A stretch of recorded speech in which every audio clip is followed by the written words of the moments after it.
At major news right now, Donald Trump is melting down because he's realizing the Supreme Court is about to rule against him on the most consequential economic policy of his administration, tariffs. And he's realizing that he probably spent all of the money generated by the tariffs already, and he doesn't know how he's going to pay it back. Because if the Supreme Court says, Donald Trump, your tariffs are illegal, he's going to have to pay back billions and billions of dollars generated from the tariffs. And he's admitting now that the United States of America has already spent some of that money, and it's going to be a complete and utter mess.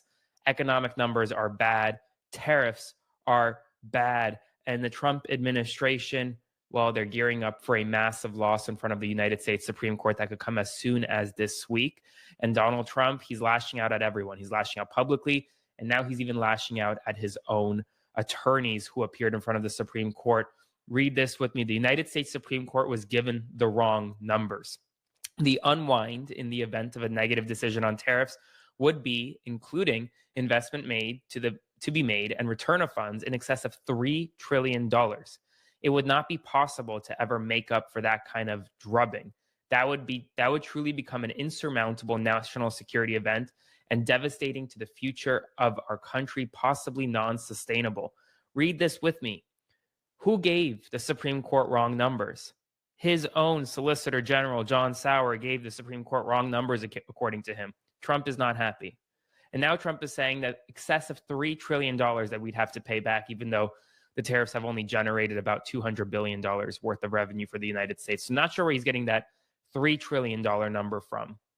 But what he's saying here is that essentially the United States of America has spent some of the money, has invested some of the money, and they won't be able to pay back the tariffs. Now, folks, this is stunning.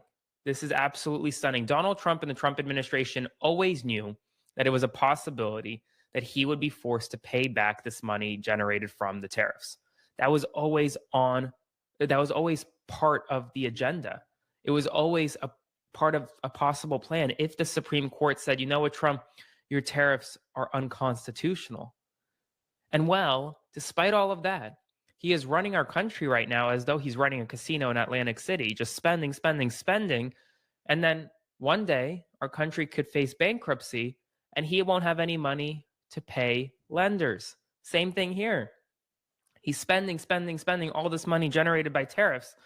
And as soon as this week, the Supreme Court could come back and say, you know what? You can't actually spend that money because you can't even have that money in the first place. And Donald Trump should have seen this coming, because if you watched the Supreme Court oral arguments, you would have seen massive resistance from even Trump's own appointed justices. But that's not all. Trump was rebuked by his own party in front of the United States Senate. 5 senators joined all Democrats. 5 Senate Republicans joined all Democrats to rebuke Trump on tariffs on Brazil. 4 Republicans joined all Democrats to rebuke tariffs on Canada. And another 4 joined all Democrats to rebuke Trump's tariffs on